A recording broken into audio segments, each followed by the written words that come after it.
What's going on, everybody? My name is Michael Chernow, restaurateur and chef, and I am so excited to walk you through one of my favorite recipes today. It is a seared pork chop with a pink peppercorn sauce. We're gonna wanna take our Calphalon Premier space-saving cookware set and pop it onto your range. Take your pork chop, lay it down away from you. That is the perfect sound.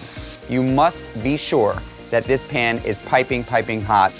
Let's see where we're at. Ooh, look at that. That is perfect. If you've turned over your pork chops and they look like that, well done.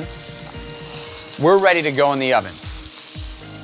So after 5 to 7 minutes, you want to pull out your pork chops. You remove your pork chops onto a plate. So we add our shallots, and immediately the smell of those pork juices, that cooked oil, and these shallots are incredible. About a tablespoon of pink peppercorn right into this pan. So you can see some of these pink peppercorns are actually already starting to pop, and that's really what you're looking for. We're gonna add a little bit of red wine to deglaze this dish, all right? And once you feel like you're there, we're gonna add our butter. And we're gonna wanna add our stock. Once we bring that up to a little bit of a boil, we're gonna whisk in our heavy cream. The way I like to do this is I have my heavy cream in my left hand, and I slowly whisk it in.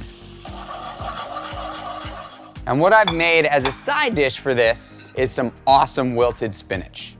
And this is the final touch. So the pork and pink peppercorn sauce dish is done. I am so excited. It didn't take very long. Thank you guys so much. I'm fired up to see what you think.